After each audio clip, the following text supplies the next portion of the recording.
Hi, welcome to another Retronaut video. So in my personal tech history, we're now moving from 1982 into 1983. And in August of 1982, Commodore released the Commodore 64 into the USA market. It was retailing there initially for $595, which is, yeah, it's a lot. And that sort of price point, it would have largely crippled sales in the UK if it was released at that time, because the UK economy was very, very shaky back in 82, 83, generally in the 80s. It took Commodore a while to line up their beans for a UK launch, so it wasn't actually released here until early in 1983. And luckily what had happened by that point was the price had actually dropped down to $250. And for once, the exchange rate seems to have worked out pretty well, because by the time it started being sold here, it was being sold for £200. I knew that the 64 was the successor to the VIC-20, and I got to say, it looked really capable. It certainly had better graphics, and the sound compared to the Dragon and the Spectrum seemed to be a lot better. A big factor as well was that it came with 64K of RAM, double that of the Dragon, and yeah, it really dwarfed the memory on the actual Spectrum. Well, the base Spectrum till it was actually expanded anyway to 48K. Now, at this point, personally, I was still happy with my Dragon 32. I was also going over to my friend's house, and he'd upgraded from his VIC-20 to a ZX Spectrum. So I'd often pop over to his house and I would play games on his machine. So I remember the Spectrum had some really great games. In particular, I remember Lords of Midnight was a fantastic game. School Days looked really cool. I never actually got to play it that much, but it was really cool. Another friend had Glass for the Spectrum, which at the time looked amazing. There was Chinanog, which was a very interesting adventure game. And in the very early days of the Spectrum, there was the Underworld game and Saberwolf, and they both looked fantastic. Yeah, the Spectrum, it was a really great machine. But I think on balance, I really still wanted to get a 64. Having said that, another piece of software that I remember on the Spectrum, you could actually draw a line in 2D in it, and then you could lathe that line around an axis, which is a common way of modeling things in 3D packages. So typically you try to make something like a wine glass or a rolling pin, or something basic and cylindrical like that.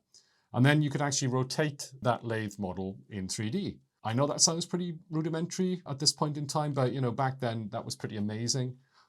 This was only just a few years after Star Wars had come out, and some of the 3D graphics in Star Wars, as far as I understand it, were actually hand-drawn. Some of them were actually real computer graphics. So yeah, that was pretty cool.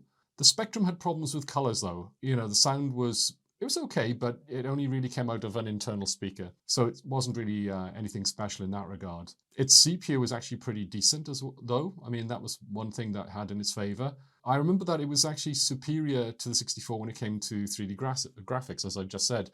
Because of that faster running Z80, it could actually draw lines faster than the 64 could. So in that regard, it had one superiority. In mid-1983, my Dragon, it started to develop a fault. So in my last video, I mentioned that its power button on the back, that actually changed my sort of computing career, as it were. So what happened was the latching mechanism in the power button actually failed.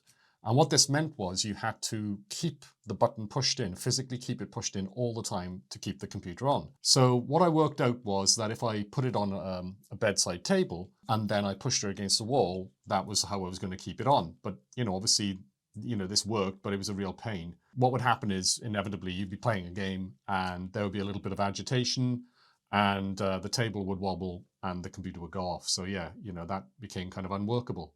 My grandmother, she told me that Dragon Data were in financial troubles. That came as a bit of a surprise because they seemed to be doing so well just a few months earlier. So my grandparents, they suggested to me a bit of a daring plan. They said, why don't you write a letter to Dragon Data saying that, you can't really use the computer. You've only had it for a short period of time. I think I'd only had it for like 8 months, something like that.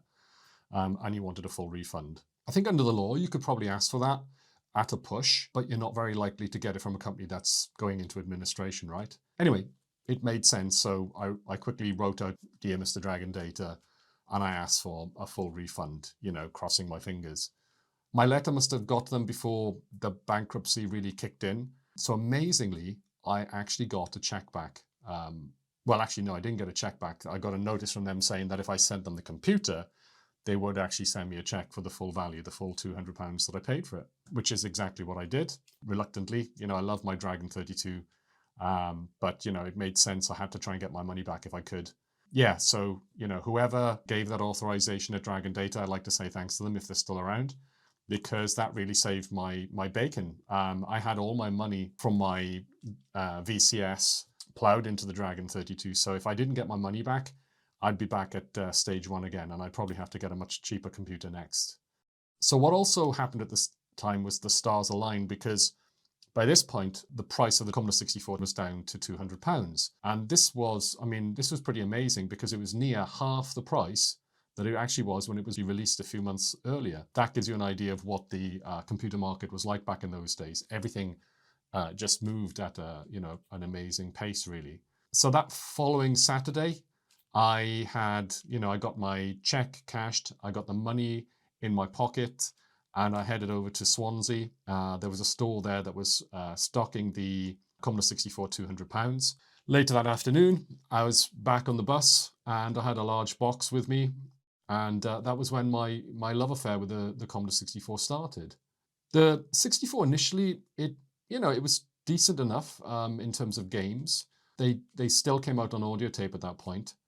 Oddly, one of the weird downsides of having 64K was that games could actually use 64K, and that meant they could actually take twice as long to load as they had on the Dragon 32.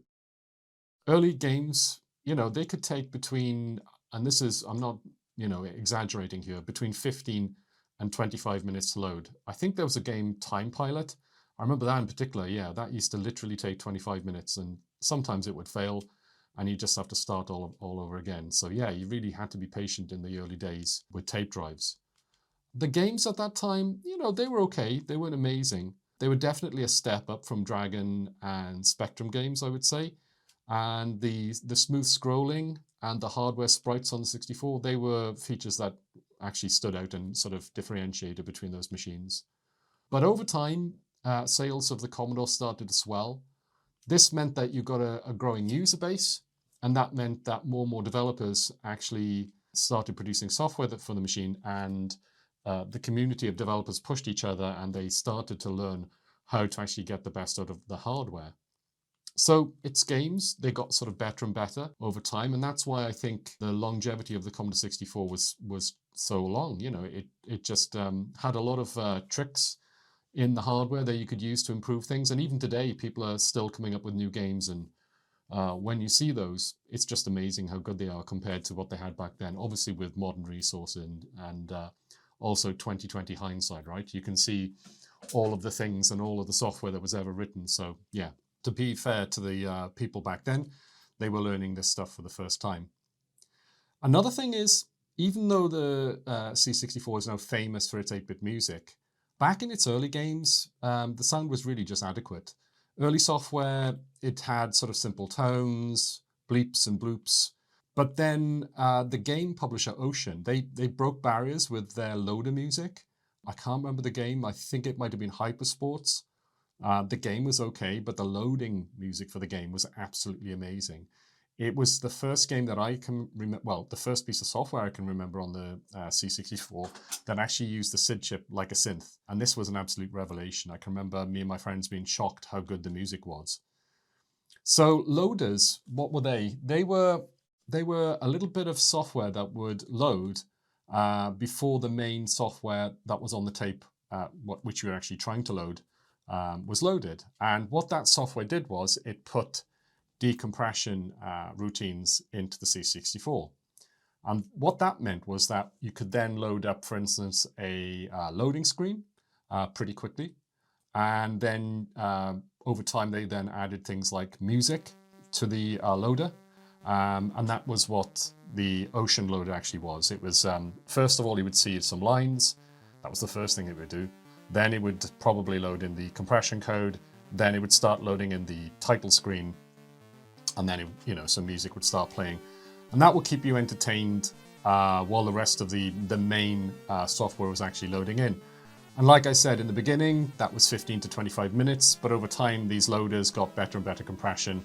So after a year or so, loading times went down to about 3 to 5 minutes, but it was just an ongoing process really.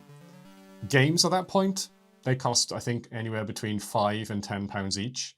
It was only later that you actually got the budget titles, and they sold for, I think they were £2 each. So yeah, that was really, a lot of money back in those days for a kid to put together, just using their pocket money. However, I did buy games, my friends bought games, but we couldn't actually afford to buy all of the titles. Obviously, there weren't that many of us, and over time, what started to happen was you started to get a torrent of games coming out, and it was actually quite hard to keep up with all the, really cool software that was coming out. So we'd often go over to each other's houses. We would sort of buy games tactically. I would buy one game, and then a friend of mine would buy another game when it was released.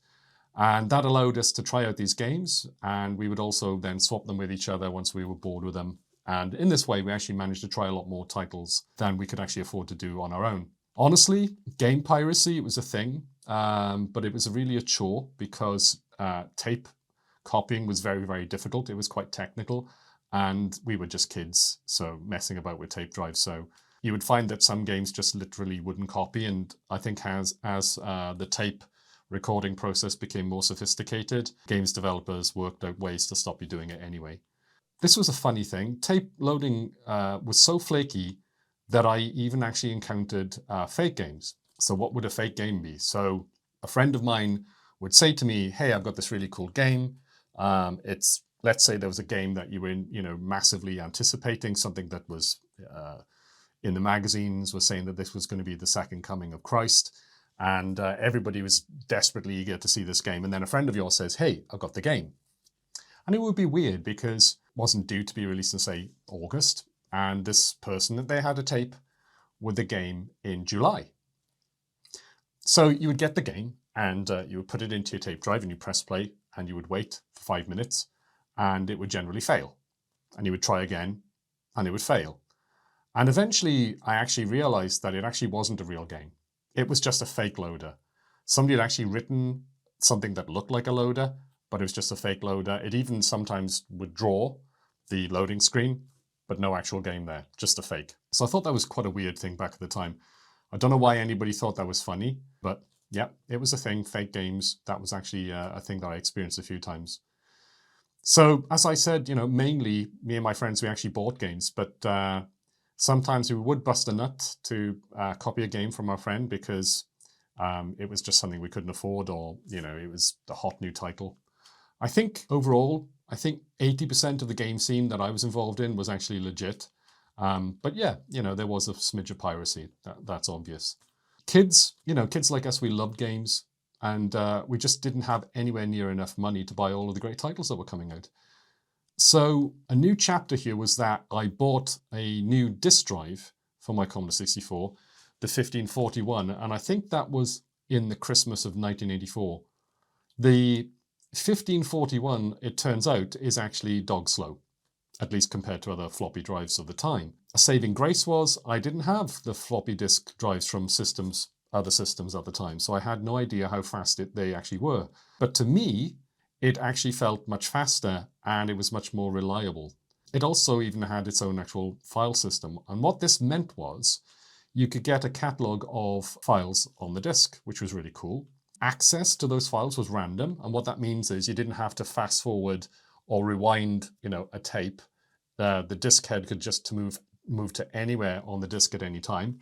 And that obviously meant accessing the data was much, much faster. And it also meant that for the first time, it was more practical to specifically delete files, add files, and so on and so forth. Basically, what we would think of as like a modern computing experience when we're working with files. It was so much better than tape. On tape, you had to manually fast forward and rewind to specific points in time to load specific files. So you might have one file saved at say 5 seconds along in the tape, basically at the beginning. You'd rewind to the beginning and press play, and that was easy enough. But you might have another file at 3 minutes, or if you had a very long tape, at 35 minutes. So I don't know if you've ever used a tape drive, but fast forwarding to 25 minutes takes a long time. So it literally could take, just a few minutes fast forwarding to that point. And then you would press play, and if you were lucky, the software would load. So yeah, I would say that on balance, tape drives really sucked, and yeah, it was something I was really happy to see the back of. Typically on the 1541, games would now take between 3 minutes to 2 minutes to load, and like I said, this was compared to say 3 to 5 minutes on a tape at the time. But what this also meant was games on floppy disks were more professional, and this opened a whole new world of games and apps to me. For instance, this was the first time I ever played Infocom text adventures, and they were one of the early forces in video games in the US, but I couldn't actually experience them until I got a floppy drive. And the reason for that is their games actually dynamically loaded data off the floppy drive as you played the game. This was a feature of the engine that they used. So yeah, this was actually completely impossible on tape. I know that they did produce some of their games for the Spectrum as like a single load, but it was more like a kind of tech demo. And it's for this reason, for instance, that you never got really Infocom games on the Spectrum at the time. It was just very difficult to do it. Yeah, that was the reason why floppy games were really impressive. And soon after the 1541 was released, many ports of Apple II games actually came to the Commodore 64 as well. I didn't realize that, but that's actually what was going on behind the scenes. That Christmas, the Christmas of 1984, that was really special for me, as my 1541 actually came in a bundle.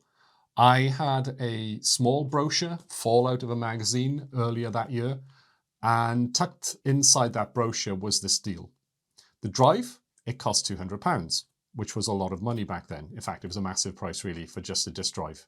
However, the brochure said that if you bought the disk drive, you got £200 worth of games.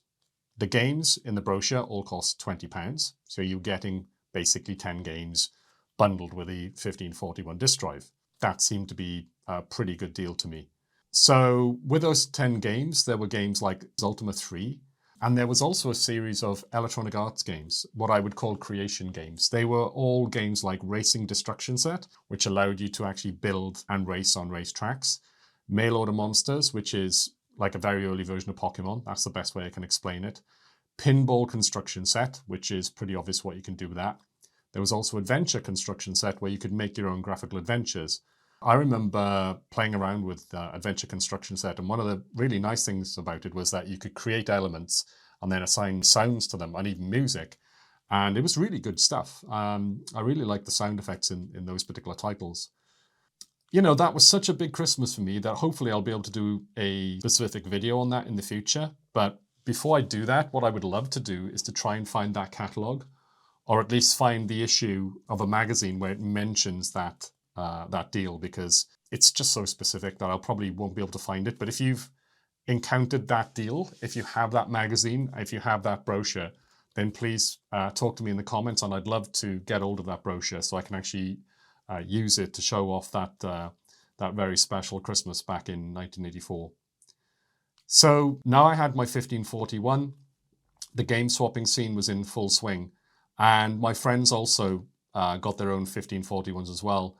And it was still, it was very social. I would go over to their houses. I would loan them my new games, my new floppy titles. And I would then, play their games, borrow them. And sometimes I would take the odd backup, so I could play them at home.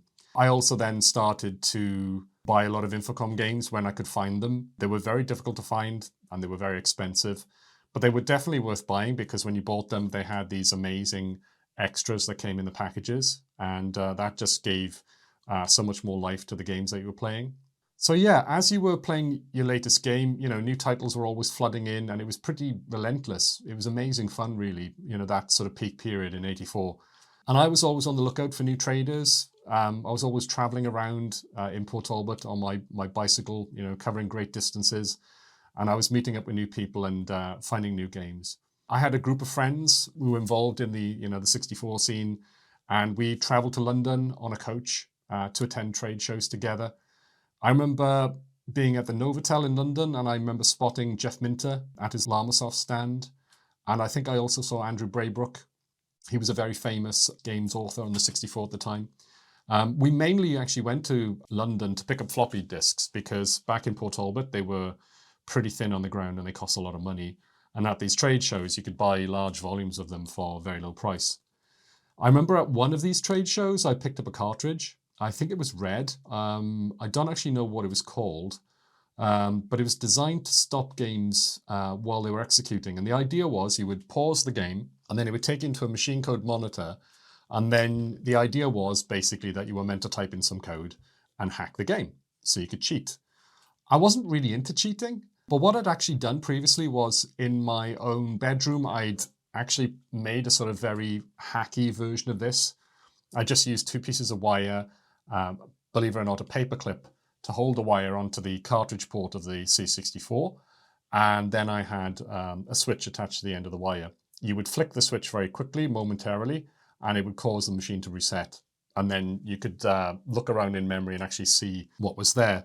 But without a monitor, it was very difficult to actually read the assembly. So yeah, this cartridge kind of gave me more of a sort of professional setup for doing 6502 assembly.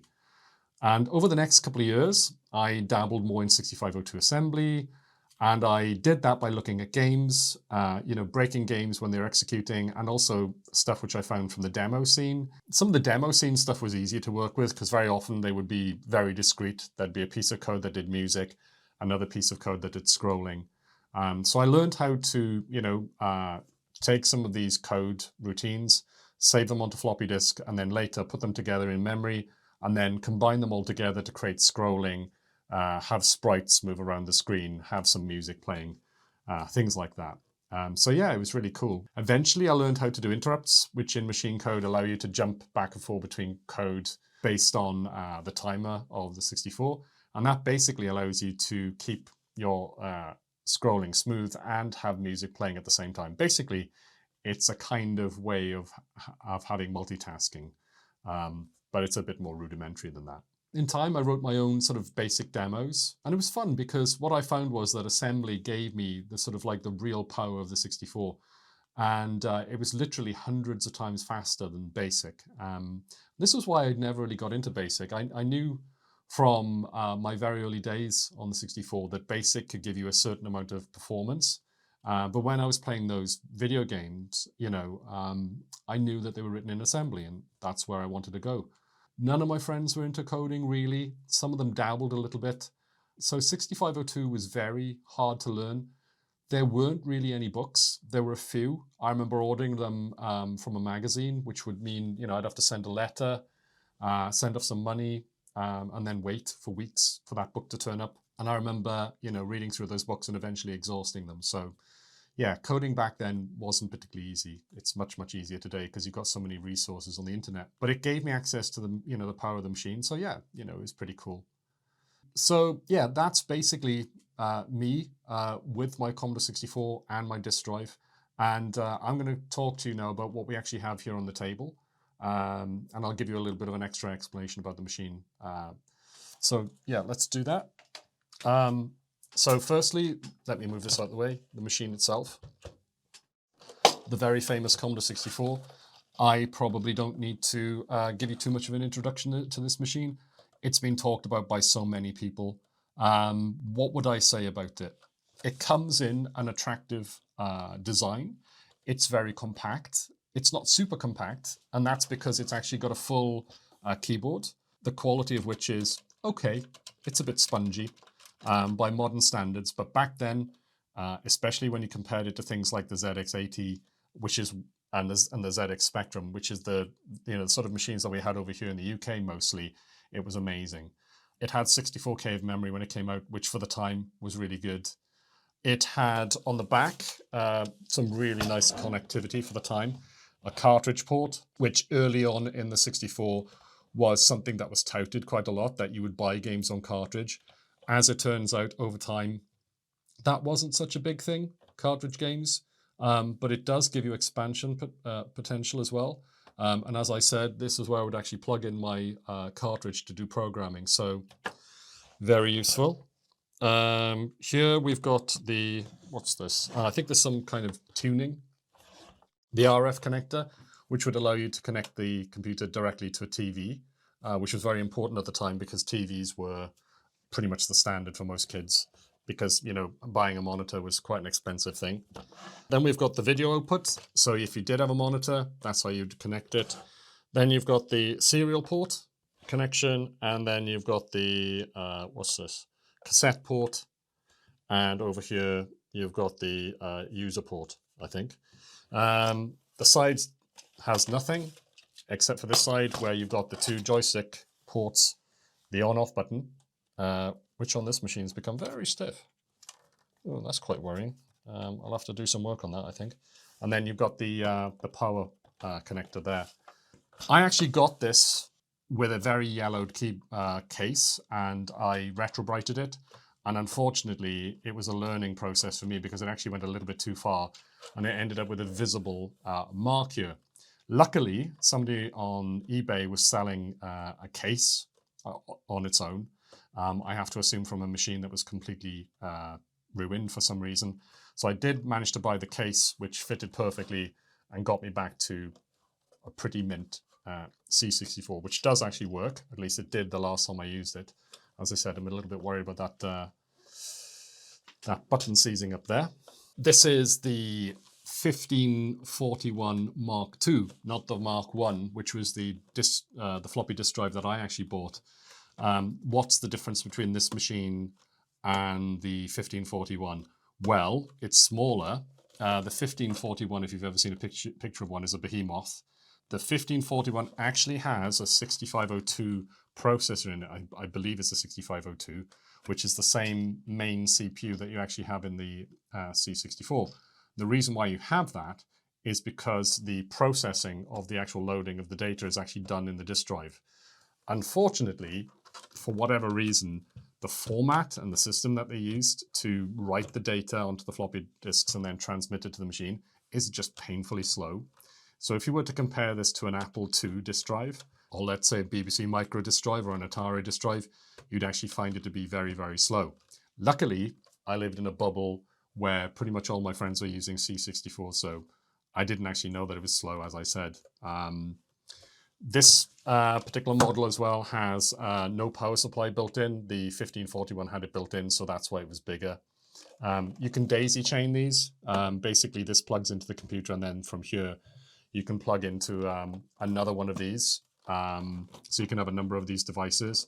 The reason why this is a different color from the C64 is because this was actually meant to be used with the Commodore 64C. And that's the Commodore 64 which came later, which is more wedge-shaped, has this design language, this color scheme, and these stripes and so on. So yeah, that's what this is for. It's actually not any faster than a 1541. This actually works as well. I have retrobrighted it. To be honest, I was a little bit conservative about that. I may do it again and may go a little bit more radical on it. But I found that very often if you go too far with retrobrighting, it can actually ruin things. So maybe I should just leave this the way it is. The main thing is it actually works, right? And you can load data off it. This is a 1084S monitor. It's actually produced by Philips, I think. The S stands for stereo. And using the connector that I showed you on the back of here, you can connect into here. And I actually owned one of these. It wasn't a 1084. It was a Philips monitor, but it was the same, basically the same model, just made by Philips. So I bought this last year. I had to do quite a long drive into a different county. It took me about an hour to get there and come back. And this is actually in working condition as well. And yeah, this really takes me back to, you know, the full Commodore 64 setup that I had at the peak of using the machine. I think I bought this somewhere around 1985, maybe halfway through. Maybe it was another purchase around Christmas. I also had a printer. And interestingly, printers are something I want to talk about. Why is it that people aren't that interested in printers these days? Well, back in the day, they were a big thing. You know, you would try to do sort of like desktop publishing stuff on a Commodore 64. There was software for it which allowed you to make labels and then print them out. And you could do, you know, various things with graphics. And you had to have a printer for that, right? But the problem with printers these days is the maintenance of them. Because you basically have to get, you know, the printer ink and keep the machine in working order, which is a bit of a, you know, a high bar really for the use of an old computer. And Honestly, I'm not really that interested in that myself, but back in the day I was, and I did have a nice printer. And yeah, when I eventually sold this machine, I had a lot of stuff. I had the Commodore 64, I had the 1541 disk drive, I had the monitor, and I had a lot of games that I bought. And I had a lot of floppy disks as well with backups on. From what I remember, when I did actually sell my Commodore 64, I kept the monitor because I knew that it actually would work with my Amiga, which is the next machine in the series. So yeah, a little bit of foreshadowing there. Why did I get a monitor? Well, because TVs, they gave you a very blurry picture. The quality wasn't very good. And if you were trying to use any sort of productivity software, like I just said, it was just very hard to use because those tended to use higher resolution modes.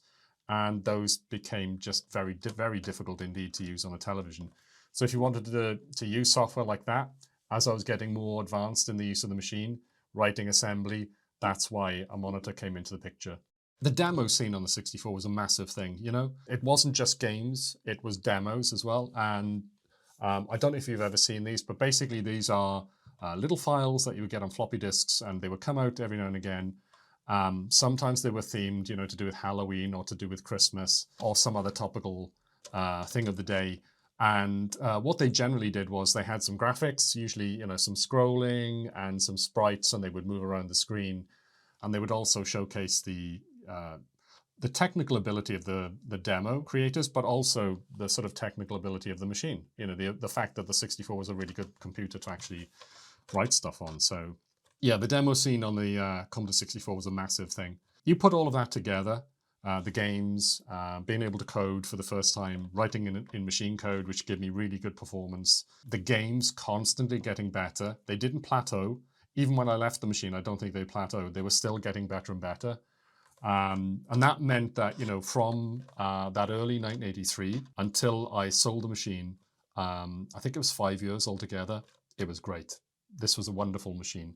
And when I got back into retro computers, it was one of the main machines I really wanted to get back into my collection. And now I have it. I also have a Commodore 128, which was a machine I didn't actually have at the time. And that's because it kind of fell between the stools of, well, actually, it was to do with the fact that the Amiga came out, and then I was aware of it. I couldn't buy it. But I was then thinking, well, I may as well go from the C64 to the Amiga. But before that point, the 128, Commodore 128 was actually on my radar, but it just didn't seem to make any sense anymore. It just made more sense to sell everything that I had and go for a much more powerful machine. And that's what we'll be looking at in the next video. So yeah, I hope you enjoyed this video. And if you did, please click on the like button. And obviously, if you like this video, I would love if you could subscribe to the channel, because liking the video gets it viewed by other people, and subscribing means you can watch more in my videos as they come out in the future. Yeah, love this machine. And in the next chapter, we're going to look at a machine that I loved just as much, really, or maybe even more, the Amiga. I hope to see you there.